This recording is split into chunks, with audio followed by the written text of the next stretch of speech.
10 मई 1857 को अंग्रेज़ों के खिलाफ पहला युद्ध इंडिपेंडेंस का संग्राम शुरू किया गया था। 10 मई 2025 को डॉक्टर विश्वरूप चौधरी ने एक प्रेस कॉन्फ्रेंस में डायबिटीज को लेकर बड़ा खुलासा किया। उन्होंने बताया कि सही खानपान और जीवन शैली अपनाकर डायबिटीज की दवाइयों से हमेशा के लिए छुटकारा पाया जा सकता है। उनका कहना है कि एलोपैथिक दवाएं बीमारियों को ठीक नहीं करती बल्कि उन्हें और बढ़ावा देती हैं। डॉक्टर चौधरी लंबे समय से अंग्रेजी दवाओं के खिलाफ आवाज उठा रहे हैं और हॉस्पिटल ट्रैप को उजागर करते हुए कहते हैं कि मेडिकल सिस्टम लोगों को बीमार बनाकर उनका आर्थिक शोषण करता है। उन्होंने 10 मई 1857 के पहले स्वतंत्रता संग्राम का जिक्र करते हुए कहा कि अब हमें अंग्रेजी दवाओं से आज़ादी की दूसरी लड़ाई लड़नी चाहिए। आयुर्वेद और प्राकृतिक चिकित्सा पद्धतियों में गंभीर बीमारियों से लड़ने की पूरी क्षमता है।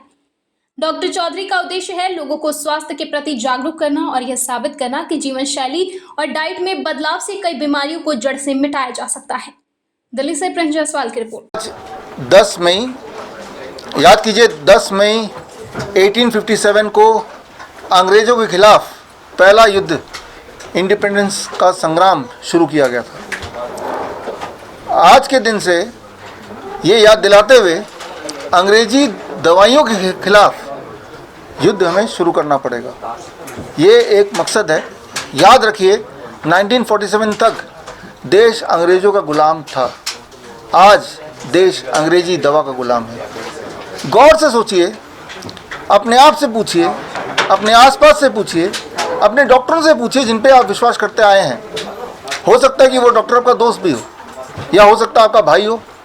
उन्हीं से पूछिए जिन पे आप सबसे ज़्यादा विश्वास करते हैं। ऐसे डॉक्टर से पूछ लीजिए, दुनिया में कोई एक ऐसी दवाई बता दो, एलोपैथी की दवाई, जिससे कोई भी एक बीमारी थोड़ी बहुत भी ठीक हो जाती हो। अगर ऐसी कोई दवाई आपको मिले, बता पाए कोई, साबित कर पाए कोई, एलोपैथी की एक दवाई जिससे कोई भी बीमारी थोड़ी बहुत ठीक हो जाती है, पूरी तो छोड़ ही दीजिए, अगर ऐसी कोई एक दवाई हो और आप बता पाएँ तो मैं आपको 10 लाख रुपए दे दूंगा। ये जो मैंने अभी बताया पिछले 1 मिनट में, ये चैलेंज रखे हुए मुझे कई महीने ऑलरेडी हो चुके हैं। जब भी मौका मिलता है ये चैलेंज मैं दोहराता हूँ और आपके सामने मैं बता रहा हूँ। अभी तक इस चैलेंज का मुकाबला करने कोई भी नहीं आया। क्यों नहीं आया पता है? क्योंकि सत्य यही है कि दवाइयों के जाल में आप फंसते चले जाते हैं। इसे मैं बोलता हूँ हॉस्पिटल ट्रैप।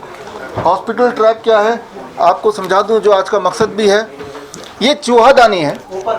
इस चूहेदानी में चूहा जब जाता है यहाँ पे, अब उसको पकड़ने के लिए एक रोटी लगा देते हैं। चूहा सोचता है कि कितना भला आदमी है, मेरे लिए तो ये रोटी लेके, ये ज़्यादा सही है, मेरे लिए तो रोटी लेके आया वो चूहा बेफिक्र होके चूहेदानी के अंदर घुसता है वो रोटी खाने के लिए। रोटी लेता है, खाता है।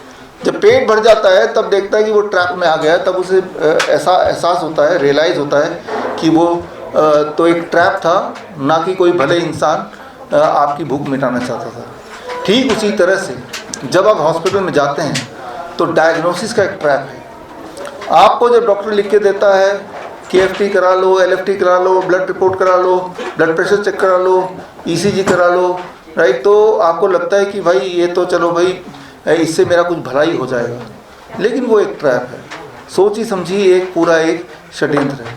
वो षड्यंत्र है, ये आपको समझाना चाहता हूँ मैं सबूतों के साथ। उसके लिए आज का दिन, मेरी जो अगली किताब है हॉस्पिटल ट्रैप, इसका प्री लॉन्च डे, इसका लॉन्च डे कब है? 31 मई दोपहर को 12 बजे यहीं पे। और इस किताब में जितने सारे डायग्नोस्टिक टेस्ट अक्सर आपको डॉक्टर रिकमेंड करते हैं, चाहे वो पेट स्कैन है, चाहे वो बायोप्सी है, चाहे वो कोई ब्लड रिपोर्ट है, या चाहे वो अल्ट्रासाउंड है, चाहे वो MRI है, चाहे वो एंजियोग्राफी है, चाहे वो DTPA स्कैन है, चाहे वो फाइब्रो स्कैन है, इन सारे खेल टेस्ट के पीछे का जो खेल है, वो खेल एविडेंस के साथ इस किताब में मैंने डाला है। ये किताब में साथ में हमारे जो पूरे देश में 500 doctor BRC clinic at the rate home है, उनमें जब फाइनली हमारे पेशेंट पहुंचते हैं अलग अलग हॉस्पिटल से बुरी तरह बीमार पड़ के दवाइयों के जाल में फंसते हुए, तो कैसे हमारे उन पेशेंट्स को बाहर निकाला गया, उनकी कहानियाँ भी इसमें हैं। और इस किताब में एक और चीज़ है, अगर आप पेशेंट हैं जो मुझे सुन रहे हैं, तो घर पे कैसे ठीक हों वो तरीका भी इस किताब में है। तो आज के दिन ये अनाउंसमेंट के लिए भी यह प्रेस कॉन्फ्रेंस था कि भाई ये किताब हम रिलीज़ करने जा रहे हैं। और ख़ास आज के दिन इकट्ठा होने का इस कार्यक्रम का एक और कारण है, वो है कि ये जो सीज़न है ये मैंगो सीज़न है, आम का सीज़न है। और आम के सीज़न में एक बार याद दिलाना चाहता हूँ, अगर आप डायबिटीज़ पेशेंट हैं, बीपी पेशेंट हैं, हार्ट पेशेंट हैं, मोटे हैं, तो आम भरपूर खाइए। अगर आपने खूब आम खाया, खासतौर पे नाश्ते में खूब आम खाया, नाश्ता आम का ही किया, 1 किलो 2 किलो 10 किलो जितने मन भरे या पेट भरे, आपको हैरानी होगी कि आपका ब्लड शुगर नीचे आने लगेगा, ब्लड प्रेशर नीचे आने लगेगा। कई लोग बोलते हैं आम खाने से मोटे हो जाएंगे, जबकि सच्चाई है कि आम खाने से जो मोटे इंसान हैं वो पतले होंगे। हर दिन मैं 2 किलो 3 किलो आम खाता हूँ। हर आम के सीज़न में, जब आम का सीज़न नहीं होता है तो कम से कम 6 केले से 12 केले खाता हूँ, जो कि हर सीज़न में केला मिल ही जाता है। तो मैं यही सोच के कि लोग तो बोलते हैं आम खाने से मोटे होंगे, केले खाने से मोटे होंगे, मैं मोटा होना चाहता हूँ बचपन से, और आज तक तो मोटा हो नहीं पाया। तो जब मैं नहीं हो पाया तो आप भी नहीं होंगे। बल्कि मैंने ये देखा है उल्टा कि आम खाने से वेट घटता है, आम खाने से ब्लड शुगर घटता है, आम खाने से ब्लड प्रेशर घटता है, आम खाने से एंजाइना घटता है। और आम ही क्यों, जितने तरह के फल है, खासतौर पे मीठे फल, वो सारे ही आपके लिए फ़ायदेमंद है। वो कोई फल नहीं है, वो फल के रूप में दवा है, असली दवा, नेचर की दवा।